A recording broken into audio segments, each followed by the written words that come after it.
al tema de la arquitectura en el trópico húmedo, a resolverla exactamente. Y justamente su charla se llama Arquitectura para el trópico húmedo. No leo el maravilloso prontuario académico del profesor porque nos demoraríamos más del tiempo que estábamos para la cita. Vamos a trabajar de la siguiente manera. Nuestro profesor va a gastar entre 30 y 45 minutos, luego va a estar un cuarto de hora para atender preguntas o dudas que tengamos acerca de su charla. Profesor y arquitecto Santiago Moreno, bienvenido a la maestría en arquitectura de la vivienda. Tienes la palabra. Bueno, Marco, muchas gracias a ti por la invitación y a todos por estar pendientes de la charla. A ver, quiero comenzar un poco narrando de dónde comenzó este trabajo. Es decir, yo entré a la universidad en los años 60 y tuve la fortuna de tener unos excelentes profesores, maestros de la arquitectura moderna, como Fernando Martínez, Guillermo Bermúdez, Reinaldo Valencia, Enrique Triana. Pero en particular un profesor que es muy querido por todos ustedes, que es Enrique Villamarín, en el cual me dio la oportunidad del cuarto semestre de trabajar con él en los concursos de arquitectura. Terminada mi carrera, entré a ser profesor en la facultad recién creada Facultad o Escuela de Arquitectura en Manizales, y estuve 4 años, y cuando regresé, la manera de poder regresar acá fue a través de un puesto en el Ministerio de Gobierno, en lo que había ahí algo de una oficina de divulgación, pero el director de asuntos indígenas de la época era Carlos Morales, que era arquitecto. Así que yo me dediqué más a hacer proyectos de arquitectura que a hacer divulgación de este ministerio. De esa manera quedé pues, muy conectado con este mundo periférico, mundo de la marginal de la época, digamos, el mundo amazónico, el mundo de la Sierra Nevada. Ya en los años 74 entré ya de profesor, pero ese contacto, digamos, inicial desde el punto de vista laboral con estas entidades me abrió una puerta a una arquitectura para la cual no encontraba como las herramientas o la información o el saber, digamos, que me transmitían en la escuela. Con el tiempo, y a partir de la práctica que tuve durante estos años, ya en la docencia se convirtió como en un interés, como un programa de arquitectura tropical, que se llamó de esa manera, que duró desde los años 80 hasta el 2086, hasta el 2005. Tuve muchas oportunidades, digamos, de hacer proyectos con la universidad en la parte de extensión, que los iremos a mirar ahora, que básicamente va a ser como digamos, la estructura de la charla, mostrarle a partir de la experiencia de los proyectos, más que una disquisición teórica sobre el asunto, aunque habrá que hacer alguna introducción sobre el aspecto. Yo voy a compartir pantalla para comenzar esta charla. Ojalá funcione todo bien.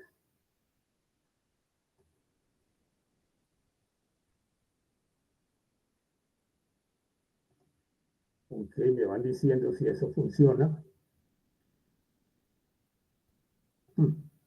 Funcionando, está un poquito pequeña la imagen. Sí, va para allá. ¿Está mejor? Correcto, sí. Bueno, pues ya hace rato que no estoy en la academia, pero bueno. Bien, esta charla se llama Arquitectura y Hábitat Tropical, digamos, y hay que comenzar un poco por, digamos, cuál es el sustento teórico de esto. Realmente nosotros, en esta época, las únicas herramientas que teníamos era arquitectura moderna. ¿Cómo se hacía con la arquitectura moderna de los maestros? Ter, Neutra, Gropius, y también Álvaro Alto, que era estaba realmente muy presente, digamos, en nuestra aprendizaje, ¿cierto? Pero después aparece, digamos, posteriormente, básicamente, después de nuestro ejercicio, aparece este tema como que es el regionalismo y el regionalismo crítico. Primero era cómo hacer arquitectura para un medio y un contexto particular. pues descubrimos que había un departamento de arquitectura en Londres, que se llama el Departamento de Arquitectura Tropical, y pues se suponía que toda la arquitectura que nosotros hacíamos en nuestro medio era tropical, lo cual no era como muy cierto. Bueno, este tema del regionalismo crítico, pues no voy a entrar como a discutir un poco de qué se trata, pero bueno, fue una manera de darle sustento teórico a través de los trabajos de Alexander Sonis y Ian Lefebvre, que fueron retomados después por Kenneth Frampton y le pusieron este bendito nombre, ¿cierto? Que es el regionalismo como una arquitectura específica en una región muy concreta, pero que superaba este regionalismo y este contextualismo que posiblemente era un poco lo que hacíamos inicialmente. Es decir, tratando de adecuarnos y tratar de alguna manera utilizar ese lenguaje que encontrábamos en el medio. Pues ellos, se saltó bueno, no importa, había una que se perdió ahí. Pero bueno, ya entrando en el tema, lo que sí se encuentra es que Colombia forma parte de ese cinturón tropical y que las condiciones particulares de nuestro país, digamos, por estar en esta localización donde tenemos un sol que tiene una trayectoria, digamos, más cenital, más ecuatorial que los demás países, digamos, de las altitudes altas, genera además una serie de climas que son moderados por las tres cordilleras que tenemos. Entonces, estos climas, que además están conformados por los diferentes peces térmicos que se deben a la altitud, donde, así como explicaba Oliay, cada 187 metros de altitud se cambia un grado de temperatura. Entonces, este es una región, Colombia es digamos, un país lleno de regiones diferentes, que afortunadamente la universidad entendió que la nación, digamos, la Universidad de la Nación no es Bogotá, sino es un conjunto de sedes que están en este momento, Tumaco, Leticia, Arauca, el Cesar y sobre todo en San Andrés.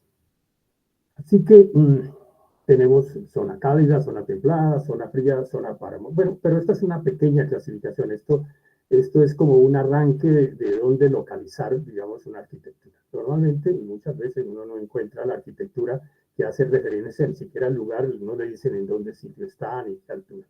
Pero bueno, esto es nuestro país. Esta es una foto hermosa de Richard Schultes, del 52, de su álbum de fotografías, donde muestra jóvenes macunas al borde de unas cataratas, ¿cierto?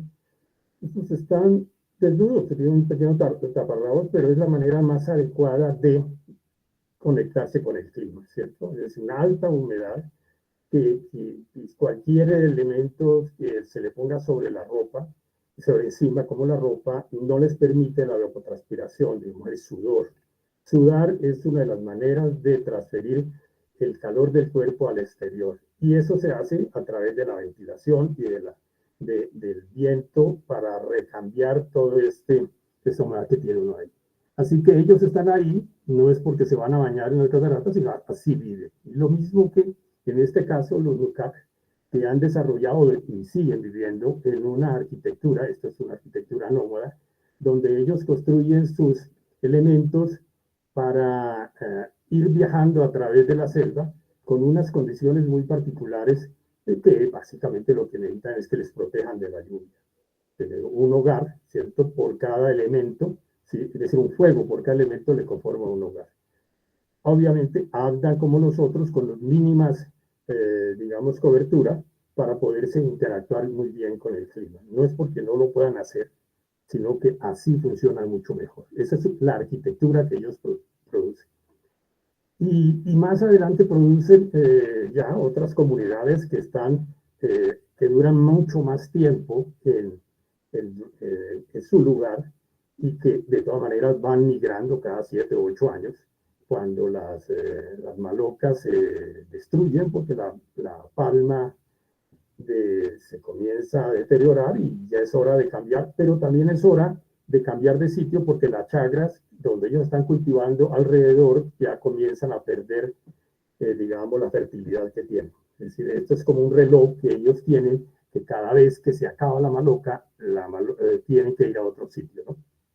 Y esta es una maloca ticuna, ahí se ve el proceso de construcción, que es un proceso de construcción comunal, pero que se facilita porque tienen unas estructuras de la selva que les permiten esas altas, digamos, esas largas varas para armar su cubierta. Unas cubiertas que además se optimizan el volumen de aire por superficie, ¿no? Es decir, son unas viviendas colectivas, hay ejemplos de algunas de 100 personas viviendo ahí, que conforman los grupos familiares alrededor de sus fuegos también, ¿no? Esta es una de las grandes construcciones de la selva, debería ser patrimonio mundial ya también, es decir, todavía quedan algunas.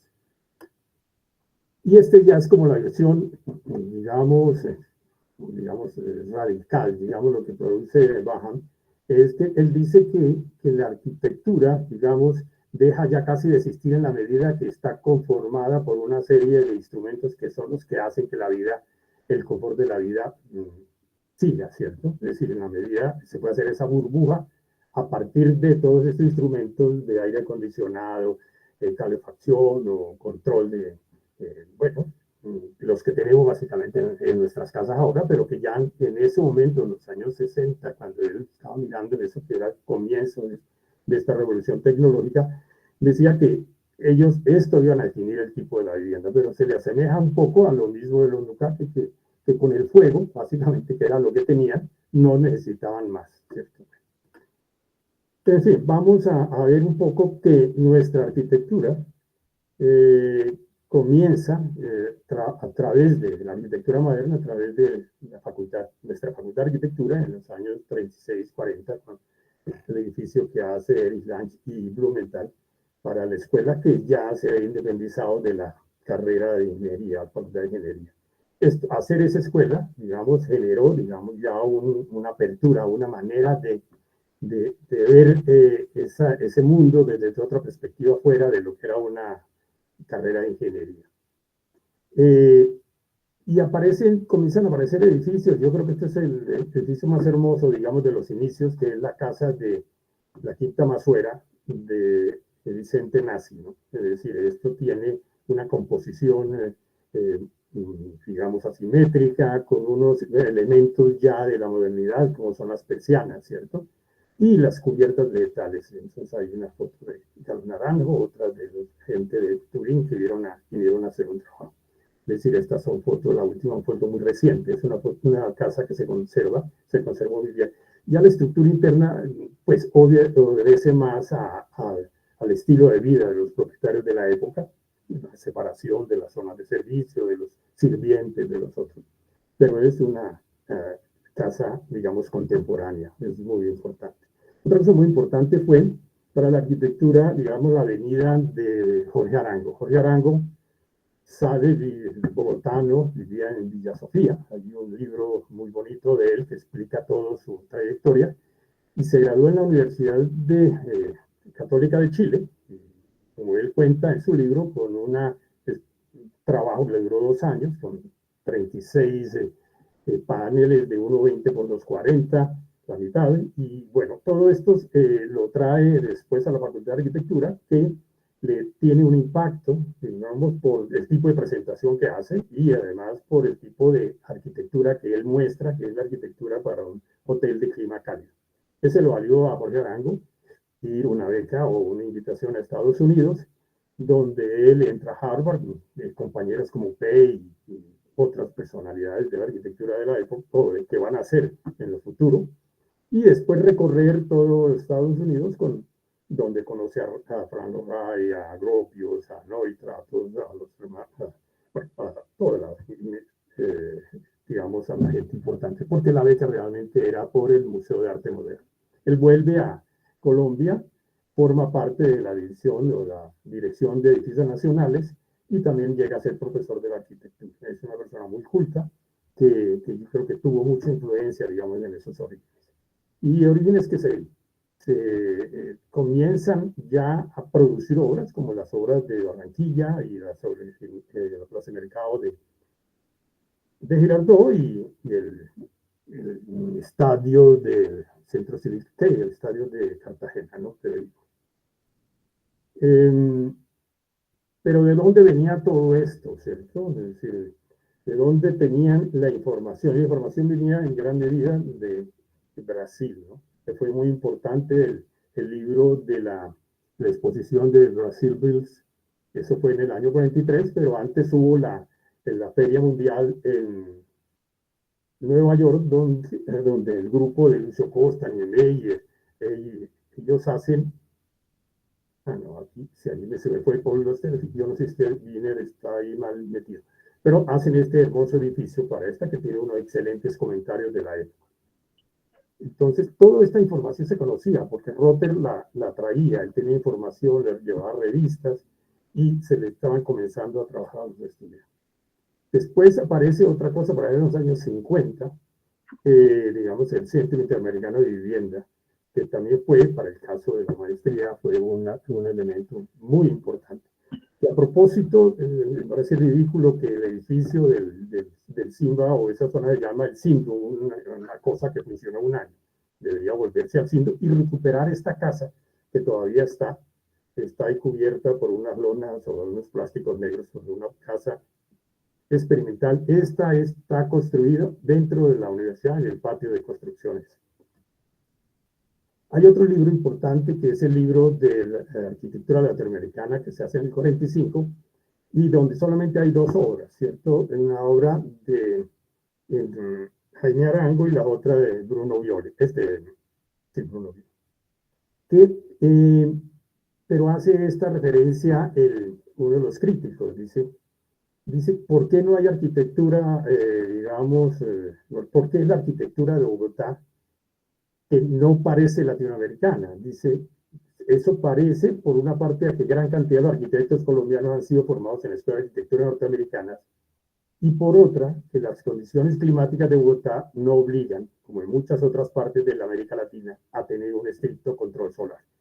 Esto también tiene que ver con la formación del arquitecto en Bogotá, ¿no? Aquí no pasa nada, todo funciona muy bien, a no ser de que usted compre un apartamento y descubra que está orientado hacia el norte y va a sentir bastante frío durante todo el año.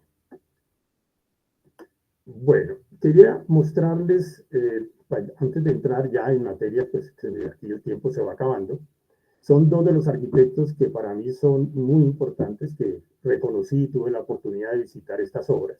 Ellen Gray, que es una arquitecta, pues no fue arquitecta, realmente una diseñadora, diseñaba muebles, unos muebles que todavía compramos, las mesas, los que ustedes ven que están localizados en su casa al interior. Pero esta casa también tiene una cosa que es muy importante porque fue una casa donde Le Corbusier pasaba sus vacaciones porque está ahí abajo del Cabanón, donde él tenía su oficina.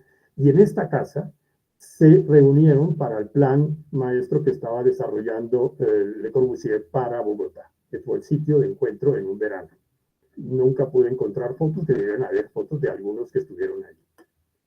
Y otro arquitecto muy importante en esa época, estamos hablando del 21 al 22, fue Rudolf Schindler, un arquitecto que iba en contravía de todo, no le aprobaban las obras, no le daban préstamos, porque todo lo que hacía era con sistemas no tradicionales. Los arquitectos de allá, en esa época de Los Ángeles, California, querían hacer arquitectura estilo español.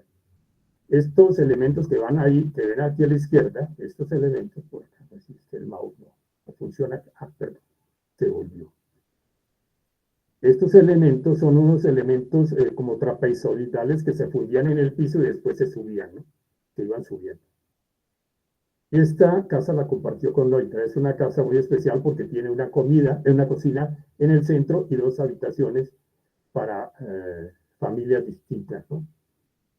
Eso es un proyecto hermoso que todavía se puede visitar. Ahora, entrando yo a lo que es la arquitectura tropical, ¿por qué ese nombre, la arquitectura tropical? Hay una anécdota que en los años 50, 53, estudiantes africanos se quejan de que les están enseñando a calcular la carga de la nieve sobre los tejados, diseño de chimeneas, pero ellos tienen que volver a África. Entonces, eso genera, digamos, la necesidad de montar un curso específico, ¿cierto?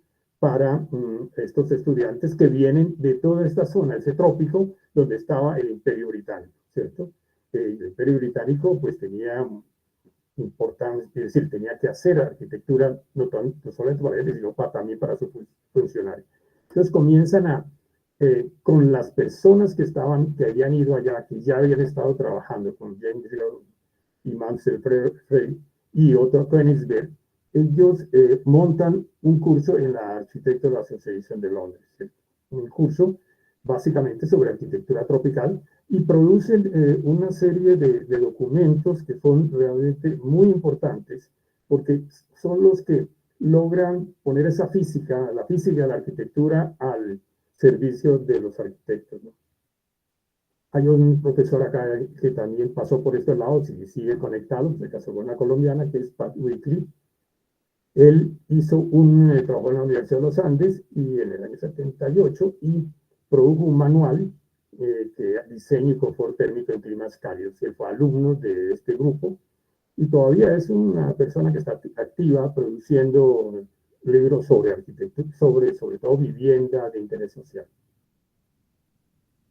Bueno, dentro de las primeras cosas que se hacen, digamos, que les toca a los arquitectos, es el plan de reconstrucción de Tumaco del año 47, que había que hacerlo porque se quemó creo que en esos años, en octubre del 47.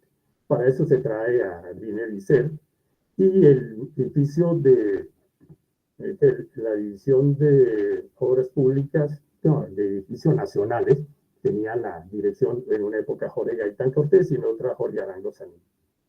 Y tienen, ahí es donde entran los arquitectos de la Nacional recién graduados, forma ese equipo con Fernando Samper, Fernando Martínez, Eduardo Mejía, Edgar Urbano, Hernán Vieco, Luz Amorocho, Gonzalo Samper, que, que después todos llegan a ser profesores y comienzan muy jóvenes ellos a producir arquitectura y hacen un ejercicio de arquitectura tropical, ¿cierto? Que afortunadamente revisando aerofotografía lo encontramos, ya habíamos tenido pistas de algunas fotos por ahí en otra publicación, y encontramos que este pedazo, este conjunto de edificios todavía existía, que era exactamente muy parecido a lo que se había diseñado ahí.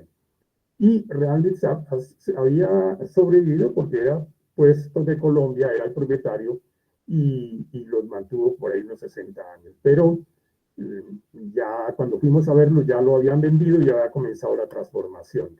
Esta foto es una foto de la construcción. Son ejercicios que se hicieron, por ejemplo, este no fue nada exitoso porque lo primero que hizo la dueño fue ponerle un techo, porque pues cualquier balón de fútbol, cualquier cosa tapaba esa cubierta que recibía una inmensa cantidad de agua, ¿no? Y esta es lo que hay, de lo que se consiguió. Esto hace casi unos 8 años que todas estas fotos, ¿no? Hay unos pedazos de casas todavía construidas que corresponden a estos modelos. Aquí está. Por ahí vi un colegio para Tumaco, de estos que estaban las colegios grandes, también tenía este tipo de cubierta en homenaje, eso me dijo el diseñador, homenaje a esa arquitectura Fernando Martínez. Creo que este es el proyecto Fernando Martínez. Realmente no funciona, ¿no? Esto funciona porque además genera mucho más fachadas a la radiación solar. Hay algunos ejemplos, creo que este es atribuido a Hernán Vieco, no estoy muy seguro porque no está firmado. Pues todos los planos están en el Ministerio del Archivo Nacional. Y bueno, entonces ahora sí entremos un poco a mirar realmente mi experiencia, ¿cierto? Y la experiencia se lo va a mostrar a partir de las selecciones que se hicieron en las bienales. Tuve la fortuna durante 8 bienales que me escogieran los proyectos. A veces uno no tenía, realmente no sabíamos por qué los habían tomado, porque eran cositas muy chiquitas. En uno de estos proyectos dice que es algo no usual de estos. Entonces, estas son las primeras viviendas que se hacen, digamos, para los técnicos de la Corporación Araraquara en San José de Guaviare y también en Araraquara. Como decía, a mí me tocó esa periferia, ¿cierto? Ir por allá a esos sitios donde no iban los arquitectos. Esto era una estructura, digamos, aquí haciendo analogía como esas malocas, pero que tenía la idea, aquí el curso no así, permitir la ventilación cruzada y en estas oriental orientada norte-sur, y sobre estas cosas, como los tapones, proteger la radiación del oriente-occidente. Básicamente eran estas casas, que algunas más grandes que otras, y tenían unas estructuras de madera, y unas que en ese momento teníamos unas cubiertas en aluminio, porque pues la alta reflectividad del aluminio permitía, era muy ventajoso. Le pusimos doble cubierta, digamos, como una cubierta de madera por debajo, pero comenzamos a entender de que allá pasan otras cosas, como son los murciélagos, hasta las culebras se suben por allá arriba. Entonces, pues no es tan sencillo, digamos, utilizar estos trucos, digamos, de dispositivos de acondicionamiento ambiental. Este es otro proyecto que está en Guayaba del Tolima, que fue los proyectos que resultaron para la reconstrucción de Armero. Esto fue una granja muy grande que compró los Rotarios para, creo que eran 40 familias, y eran 40 familias que ya para ese momento había que comenzar a buscarlas, porque pues obvio que no había muchos damnificados, porque esto fue algo que pasó y murieron 20.000 personas, murieron todos. Entonces, las personas, pues no todos eran campesinos, pero era lo que les íbamos a dar, ¿cierto? Este proyecto, pues toma, pues, como les iban a dar una finca, un espacio muy grande, 120 hectáreas, era para cultivarlo, y pues tendrían que aprender de agricultura. Y tomamos una idea, básicamente a través de las investigaciones de Alberto Saldarriaga sobre la arquitectura del Tolima.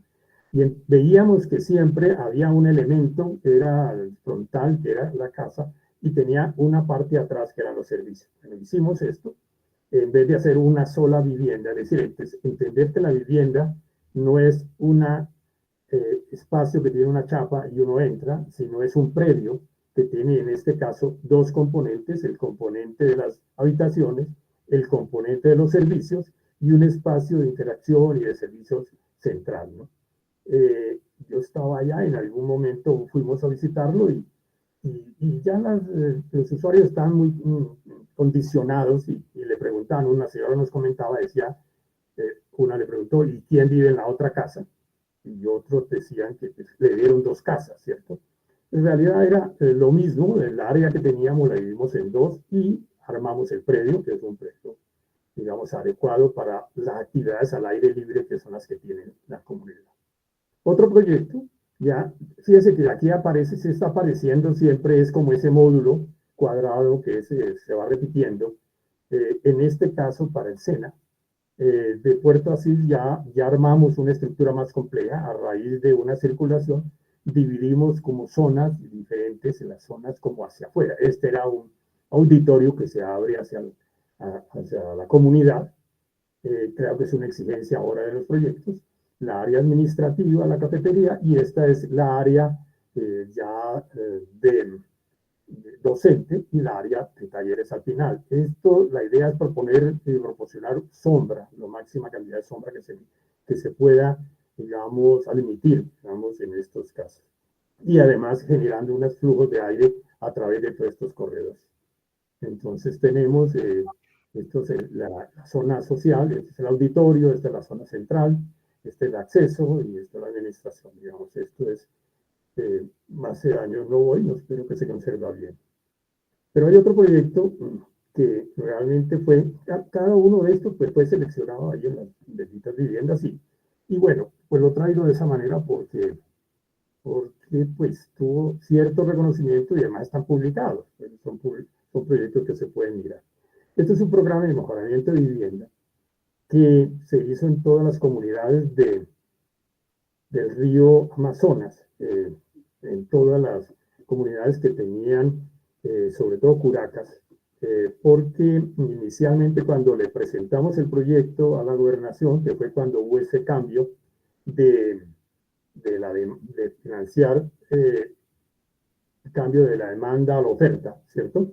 De donde más bien se le daba a la gente de darle una casa, era la plata para que la construyeran o se la compraran a un promotor, como todavía funciona. Pero en el Amazonas no había quien les construyeran casas. Entonces, organizamos ahí un proyecto con el programa Arquitectura Tropical para gestionar estos recursos Y como el gobernador no entendía el asunto, entonces fuimos con los curates, que son unas entidades, digamos, territorial. Tiene mando territorial, terminé yo firmando los cheques con este señor.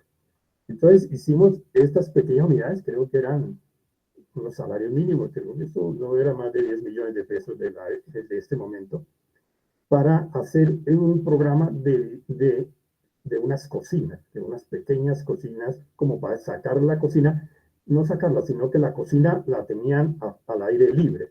La cocina eran 4 piedras y una cosa. Este trabajo lo hicimos con antropólogos, arquitectos, trabajo de campo muy serio y con la comunidad. Y se produjo un video y ese video lo llevamos a la Habitat 2 en Estambul. Fue uno de los videos seleccionados y demás. Fuimos a Estambul, fue una gran cosa haber ido por esos lados y mostramos el proyecto. ¿Qué pasó? Bueno, aquí está el recorrido de todos los asentamientos que se hicieron, ¿cierto? ¿Y qué fue lo que conformaron?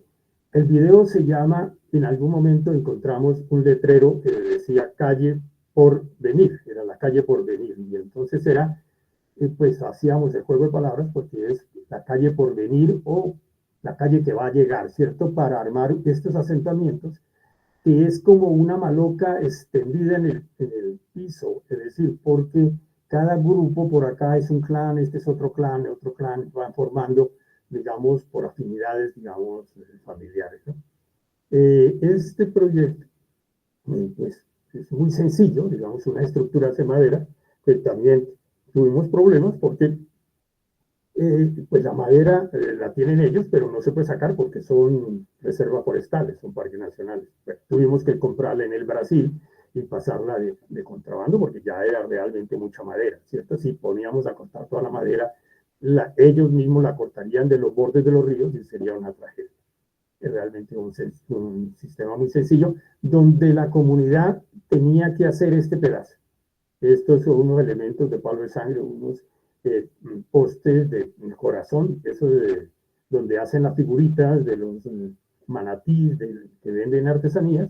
Esto ya no se afecta por la humedad y se hacía la plataforma y ahí para adelante ya comenzamos a construir con un grupo técnico porque al principio todos querían hacerlo, pero para hacer cosas de madera se necesita tener un serrucho, un martillo y unas puntillas, pero ellos no sabían, esas herramientas no las tenían. A diferencia, por ejemplo, de San Andrés, pero este es otro tema. Entonces, este es el tipo de casas. Aquí hay digamos, aquí está el proceso de construcción, pero eran no eran viviendas, como lo explican en el video, no lo podemos pasar por tiempo, donde, ¿aló? ¿Me están oyendo? Sí, sí, lo estamos escuchando. Por acá, donde la construíamos detrás de las casas. Para sorpresa nuestra, las personas vieron estas casas o los usuarios y decían que esto estaba mejor que la casa, desbarataron la casa y la pasaron para atrás. Le comenzaron a hacer modificaciones, cosas, ponerlas bien simpáticas, construir otra atrás, igualita. O este caso de este señor que se le construyó una casa y esta era la casa de él, pero le gustó más esta y comenzó a ampliarla y cada vez la ampliaba más hasta que se comió la otra casa. Es decir, esto fue, y lo que parecía como algo que era muy difícil de ampliar a través de esto, para ellos no fue problema, la desbarataron, la guardaron y la amplian y volvían y la ponían, ¿no? Aquí es un seguimiento que hicimos durante unos años. Y así encontramos, digamos, arquitectura de estas casas en muchas comunidades, ¿cierto? Pues esta está ampliada. Muchos la sacaron. Generalmente le pusieron una cosa aquí al frente. Fue un germen de algo, ¿cierto? Antes lo que se hacía los políticos era darle tejas. Darle tejas para que ellos hicieran una cosa, pero no tienen la habilidad porque ellos vienen de malocas o vienen de cubiertas en palo. A veces nos preguntan por qué usaron zinc, no aluminio. Primero, porque los recursos no dan. Esto está suficientemente alto, es caliente, pero si lo hubiéramos hecho en hoja de puy, hubiéramos acabado con todas las palmas de la región. Es decir, y además, pues no les iba a durar mucho tiempo, ¿cierto? Entonces esto funciona. Y además el zinc ya estaba introducido, digamos, en la zona. Entonces ahí tenemos cantidad de esto. Y aquí de aquí pasamos a un programa de 1.200 viviendas, donde contratamos 30 profesionales de antropólogos, economistas, abogados, todos que viajaron por todo el río Inírida, por todo el Cuduyarí, por el Baupés. Entonces era un programa de vivir en el Baupés, el Inírida y en el Amazonas, donde yo todavía conservo como 40 cajas de todos los materiales, porque se hizo de las 1.200 casas que se iban a recuperar, se hicieron un levantamiento muy preciso de cómo vivía la gente. Es decir, estamos a 30 años, hace poco alguien tuvo la iniciativa de reunir un grupo de 10 de los jóvenes de la época, no tan jóvenes, que participaron en esta expedición, una expedición realmente que no se puede repetir. Fuimos a unos sitios donde para poder llegar teníamos que ir primero en avioneta hasta Venezuela y después entrar a Tuyari. Y fuimos a la nariz esa de Colombia, a ese punto, a cualquier sitio de esos lados, ¿no? Pero toda esa información está. Bueno, y después, a raíz ya de la necesidad y de un trabajo que estábamos haciendo y la colaboración con la sede de la estación científica, ya me pidieron que hiciera, bueno, no tanto me pidieron, sino que ya había un proyecto que ha hecho planeación física de la universidad, que me lo mostraron y pues era una locura. Alguien sin mayor experiencia y de muy mala calidad, entonces yo me encargo de esto. Entonces, a partir del mismo módulo que ya habíamos producido, conformamos la estructura de la sede de Leticia.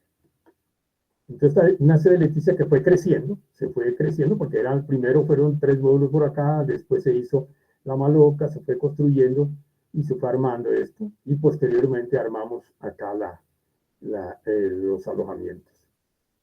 Ahora cambiaron, ya no es esto, digamos, ya comenzaron a aparecer otras cosas y más aún el peligro es porque el gobierno nacional, digamos, el Ministerio de Educación y de la política de Petro, de fortalecimiento de las sedes, le asignó 50 profesores a cada sede de presencia nacional para desarrollar programas. Digamos, sedes donde teníamos 5 o 6 profesores, ahora van a tener 56. Eso implica, pues, una ampliación de esto. Pero por otra parte, esto que hicimos en los años 80, comenzamos en el 86, pues correspondía a una arquitectura, pues, digamos, sin pasiva, digamos, si acaso un ventilador, pero nada de aire acondicionado. Pero los profesores ya comenzaron, como los recursos que tenían, a comprarse su equipito de aire acondicionado, ponerle vidrio y comenzar a aislar un poco esa arquitectura. Entonces, de ahí la arquitectura comenzó a cambiar un poco, ¿cierto? La arquitectura tenía que ver, esto que tenemos acá es la entrada aquí a este espacio, ¿no? La conexión que tiene acá. Este es el otro lado. Digamos, es la Maloca, ¿cierto? Digamos, lo pusimos como el elemento más importante de la sede, una estructura, seguimos con la cubierta, pero esta cubierta es una cubierta hecha de tela de astilla. Ya dijimos, no usemos el aluminio ni el zinc, porque allá en ese sitio sí teníamos el recurso. Es como un achapo, esto es un cedro, ese cedro con el que hacen las canoas, es muy resistente a la humedad, ¿no? Entonces comenzamos a hacer esto, pero este techo obviamente requiere mantenimiento, pero es una de las primeras cubiertas que se inventó la humanidad, ¿no? Una chuela, en forma trapezoidal, unos troncos, lo van sacando y van comenzando. Después hicieron astillas de estas en pizarra y con eso construyeron las catedrales y todo, pero este es el sistema original. Primero, el sistema de construcción en la vivienda. Y bueno, y esta era la idea. Ya esto lo han ido cambiando por el asfalto. Pero que no todo. Y después aparece ya la necesidad de un espacio para los profesores visitantes, para los profesores que llegan. Y dijimos, bueno, cambiemos un poco la cosa, es decir, ya esas grandes cubiertas no nos permiten tampoco percibir un poco ese bosque. Con algún colega me preguntaba qué hacía yo para conformar el espacio y la habitación, y decía, pues toca tumbar todos los árboles, dejar más o menos el que más nos interesa, porque pues, hay que hacerlo, porque está lleno. Esta es una selva nueva, digamos que, porque estas zonas eran potreros, pero en un momento, en 10 años, se recuperó. Esta es la sede, alrededor de como una maloca Yanomami, con un patio central, ¿no? Pero es arquitectura moderna, sencilla, funcional, ¿cierto? Pero no hay vidrio, puro anjeo, de puro celosías de madera, ¿no? Es decir, tenemos unas habitaciones con bañitos, una zona de servicios y también de nuevo su maloca donde van los estudiantes a colgar sus hamacas o dormir en unos nichos que están acá. Ha funcionado bastante bien y bueno, eso ya tiene ya sus bastantes años. Es una cosa que permite además ver esa estructura, digamos, de los árboles. Y como último proyecto, tenemos acá un proyecto para FORUM, para el Fondo de Empleados que se hizo en Santa Fe de Antioquia, un clima realmente muy fuerte, ¿cierto? Donde también a partir de celosías y de transparencias, pues se hace unas viviendas que son muy confortables y tampoco hay vidrio, ni hay aire acondicionado, ni nada por el estilo. Bueno, eso es como ese recorrido, digamos, por todos los proyectos que tienen algo que ver con esta construcción de una arquitectura para este trópico húmedo. Es una arquitectura que, pues, como la arquitectura moderna en sus inicios, es una arquitectura sin muchas pretensiones, digamos, hace, digamos, ser muy consciente del lugar, es muy consciente también de cómo funciona la radiación solar, por dónde entra y por dónde sale el sol, qué tipo de materiales y el contexto, digo, sobre todo la vida al aire libre, ¿no? Que es muy importante. Bueno, ahora tenemos pues, arquitectura tropical, arquitectura ecológica, arquitectura verde, solar, bioclimática, construcción sostenible, más la economía circular, la descarbonización, el calentamiento global, el cambio climático, cosas que no detenían el principio de la arquitectura moderna. Lo que me preocupa de todo esto es que de esta cantidad de nombres que hay ahí, es que se convierte, los arquitectos no saben, ni se forman, digamos, como con los instrumentos y las herramientas para poder diseñar de acuerdo al clima, al contexto y al lugar, ¿cierto? Y contratan un especialista bioclimático. En estos proyectos de escuelas y de colegios que hizo FONADE siempre tenía que haber un arquitecto bioclimático, que ni siquiera había una, pues no se enseñaba todavía en el país, creo que yo no sé si todavía se comienza a enseñarse. Eso es una arquitectura, la que debería enseñarse es esa. Bueno, básicamente la llamada de atención es un poco a que el recurso que nosotros tenemos, el medio ambiente, el clima es favorable, es decir, no hay que dañarlo, es decir, no hay que hacer mucho esfuerzo para hacer cosas buenas, ¿cierto? Obviamente que la arquitectura no es solamente esto, pues tiene que producir calidades espaciales, calidades formales, pues bueno, ese es nuestro oficio, ¿cierto? Pero que al menos funcione, al menos revisando, por ejemplo, los premios de arquitectura de la Bienal pasada, hay un premio nacional de arquitectura, Fernando Martínez Sanabria, se lo ganó un centro comunitario en La Guajira, en Uribe. Hay unas fotos espectaculares, voy a ir en este mes a visitarlo, aunque ya alguien me trajo algunas fotos, y me causó curiosidad ver que mirando, no quiero hacer una crítica, digamos, sobre la arquitectura, que me parece muy lindo el edificio, muy bien, digamos, no lindo, sino muy adecuado, digamos, formalmente. Pero la arquitectura está construido en Guadua, ¿cierto? Dice uno, Guadua, ¿qué hacemos de la Guajira? Bueno, alguien puede decir que allá tampoco hay elementos, digamos, de madera para usarla, ¿no? Sí, pero bueno, Guadua no hay. Y la tierra, digamos, que se usó, este bloque de tierra comprimida, pues se trajo desde Santa Marta, que es bastante lejos. Es posible, no entenderá, que es porque en ese momento montar un taller ahí, no, hacer eso no era, digamos, parte del proyecto. Pero hay otro proyecto, que son 11 proyectos para la comunidad por el río San Juan, que sí me parece absolutamente loco, que sí valdría la pena que lo viera. Es decir, es como un platillo volador que le llega a estas comunidades que de ahí sí no van a sacar nada. En este, el primero, pues el jurado es bastante elogioso sobre el proyecto y pues tiene, digamos, mucha sensibilidad, digamos, y mucho oficio en el manejo de los materiales y el manejo de los componentes. Bueno, espero que aquí para adelante, digamos que la arquitectura, pues no es lo mismo que pues, con la cantidad de información que tenemos, la cantidad de recursos que están amados, la cantidad de documentos que se tienen, pues sea una mejor arquitectura y sobre todo una mejor arquitectura para vivir. Hace poco, no hace mucho, participé como en una, no sé, di una charla y hice alguna mención sobre un proyecto de esas viviendas que estaba regalando el gobierno de Santos sin costo para Quibdó, que lo estaban haciendo como a 5 kilómetros de distancia, con un modelo de esos que los constructores estaban aplicando en todo el país. Muy bonitas las fachadas como para Suacha, ¿cierto? Entonces, pues ahí me hizo una réplica el ministro de Vivienda de la época, pero una construcción de 5 pisos en estructuras de paneles de concreto, donde la cocina está al interior, donde no hay ventilación, digamos, transversal, y donde no van a poder poner aire acondicionado nunca. Pues no era como lo que uno esperaba de un buen arquitecto. Bueno, creo que con esto termino y vamos más bien como a interactuar un poco. Muchas gracias. Gracias, profesor Santiago Moreno, por esta generosa información y por dar testimonio desde su experiencia de lo que tenemos que hacer los arquitectos. Entonces, damos la palabra por el chat o quien levante la mano para hacer las preguntas a nuestro conferencista. Bueno, mientras se levanta, se rompe el hielo, quería hacerle la siguiente pregunta, profesor Santiago.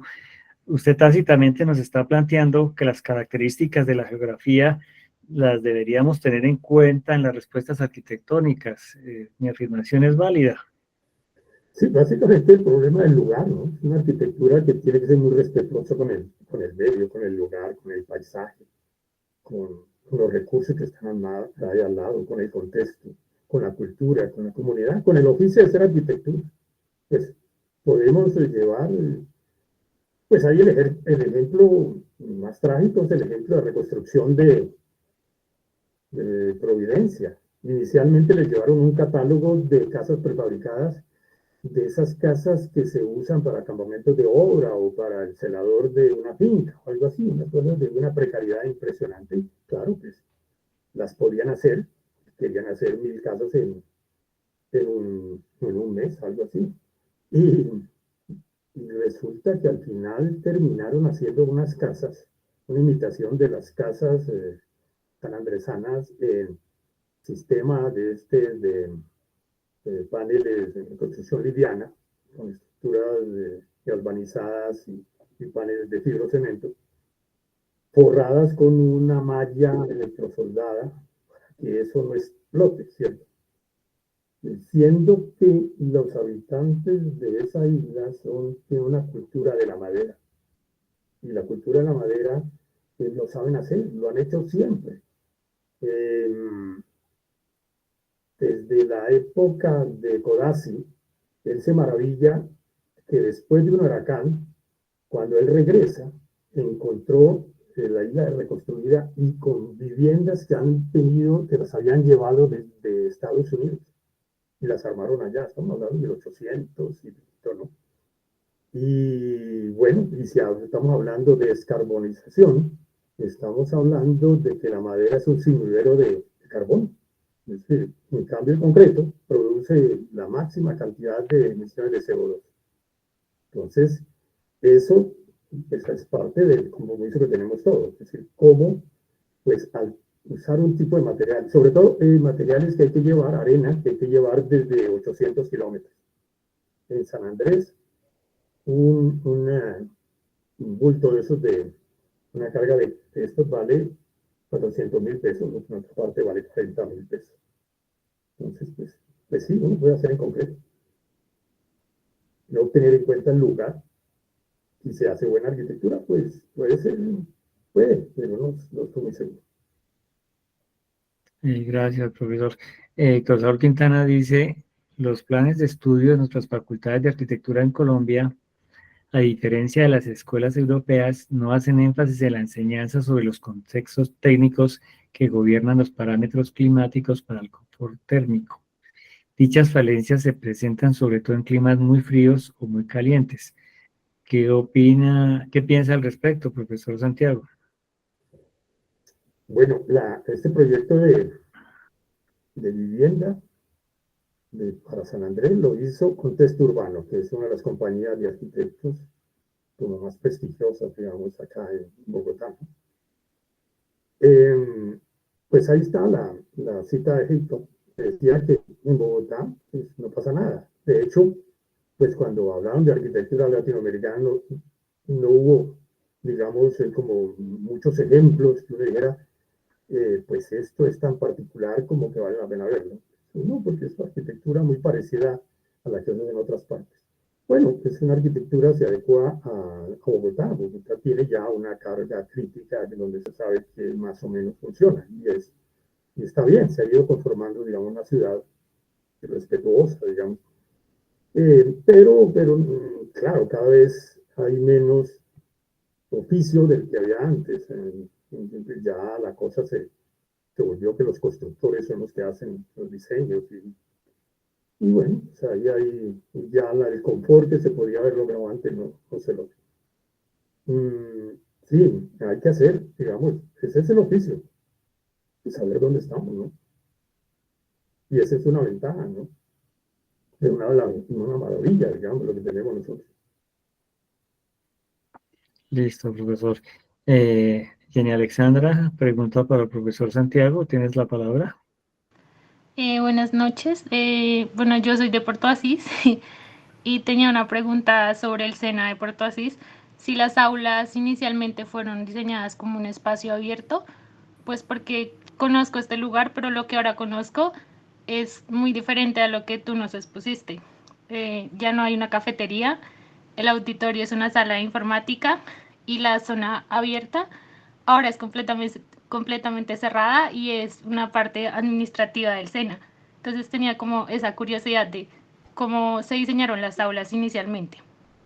Claro, pues bueno, uno no tiene control sobre la arquitectura y uno lo que sí sabe es que la arquitectura, el proyecto que uno tiene, bueno, básicamente lo que aprendí, un proyecto es una hipótesis de diseño que se valida con el tiempo, ¿cierto? Eso es una hipótesis. Por ahora uno hace un plano y uno dice, a partir de unos criterios, de un programa, y uno dice, este es la mejor manera de resolver este programa que me pusieron en este momento.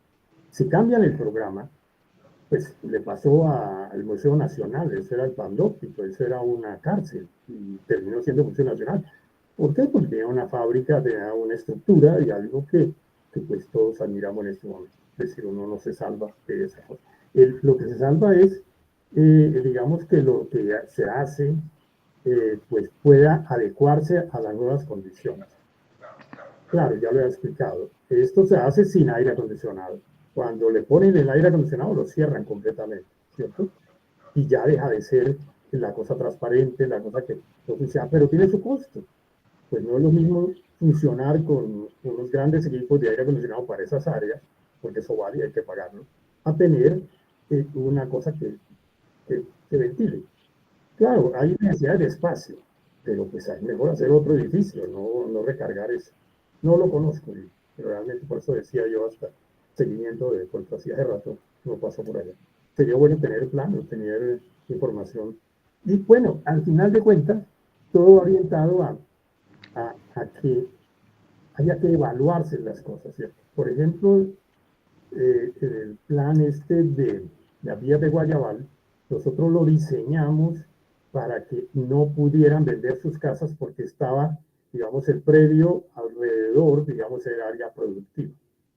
Save the Children hizo una al lado, unas, ni el predio, ni la casa, ni el predio, digamos, de construcción. Save the Children hizo algo diferente, que fue coger a toda la comunidad y armar un pequeño pueblito y dejar toda la gran zona que le habían dado otra finca para cultivar. Pues no tardó mucho en que todos llegó alguien y les ofreció. pues por esas tierras altamente productivas que son las de ese valle, para comprarlos, y todo el mundo dijo, pues, ni sabemos cultivar, y además la plática nos cae muy bien para irnos a vivir a Mariquita. Y pues terminó siendo un pequeñito pueblo ahí sin gracia.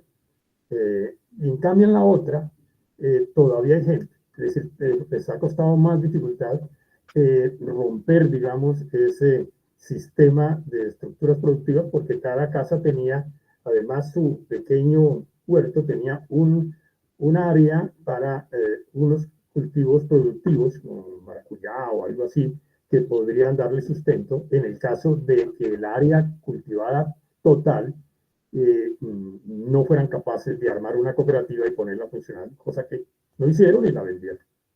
Pero sí, es decir, todo lo que se requiere es, por ahora, y eso es lo que hace una maestría, escoger todos estos proyectos y o infinidad de ahí que hay, someterlos a una evaluación crítica muy seria, es decir, cuál fue, por qué se hizo así y en qué terminó, ¿cierto? Y cuál, digamos, cuáles eran las ventajas, en qué falló o realmente cuáles fueron los aciertos. Pues son estructuras muy, muy, digamos, débiles, digamos, que se transforman. Ese es el caso que le mostraba de las viviendas de Fernando Martínez. Fernando Martínez duraron sí, más de 60 años en estado más o menos aceptable. Y pues claro, las venden y al otro día nadie le importa quién es Fernando Martínez, sino que hay que hacer otra casa en bloque, ¿no? Y estas casas salen. Entonces, se pierde. Hay una tesis de un estudiante de maestría en construcción que hizo una evaluación muy seria sobre esas casas. Eso sí logramos hacer. Digamos, hay una... Porque, ¿qué es lo que pasó? Que estas casas de Fernando Martínez, o del grupo de, del Ministerio de Edificios Nacionales, se pusieron como sellos en todos los libros y al hacerlo se le dio ese digamos, reconocimiento de algo bueno, ¿cierto? Que eran muy bonitas, eran más desde el punto de vista de funcionales y del dibujo, la conocción, está muy bien. Pero de ahí a que eso haya funcionado, de ahí que era lo adecuado para el medio, pues había que evaluarlo. Y pues durante mucho tiempo, a los que yo les pregunté decían, no, eso se destruyeron, eso no existió, eso no pasó nada, ya se acabaron, no las construyeron. Pero sí, habían bastantes, pues de como unas 20.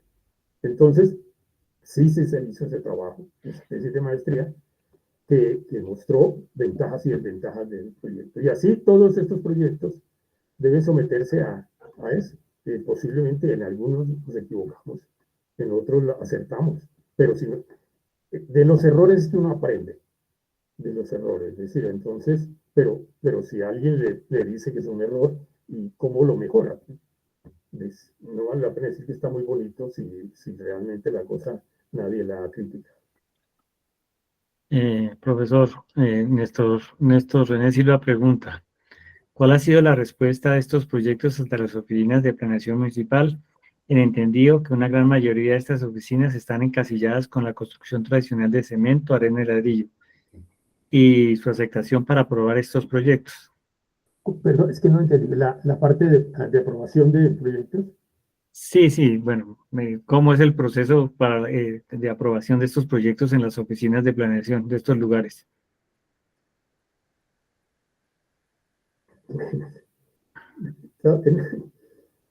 Yo creo que muchos de estos proyectos no tuvieron aprobación. Eran proyectos de la universidad. Después, es decir, es que la formalización de todas estas oficinas de planeación es nueva, ¿cierto? Es realmente nueva. No me acuerdo, digamos, de alguno. Es decir, pues es como pasó como con la Nacional, aquí en Bogotá, Ciudad Unitaria, que ni siquiera tenía nomenclatura.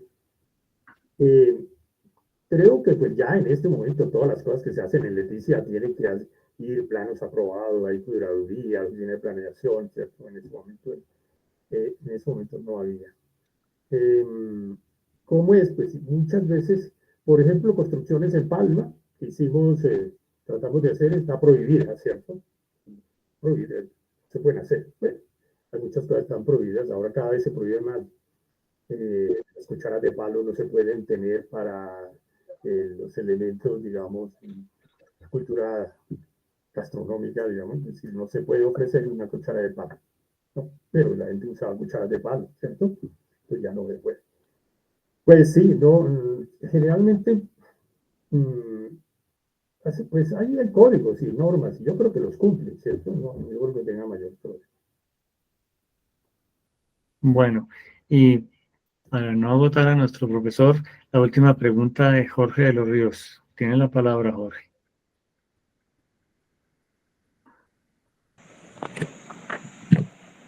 Profesor, buenas noches. Buenas noches. Muy interesante todo su trabajo, toda su obra y sobre todo de muy buena calidad. Quería preguntarle si usted cree que la Maloca establece algún tipo de tipología, si se podría considerar una tipología en vista de que no hay una forma única de Maloca, sino que cada pueblo reinterpreta la Maloca según su cultura, su contexto, etcétera.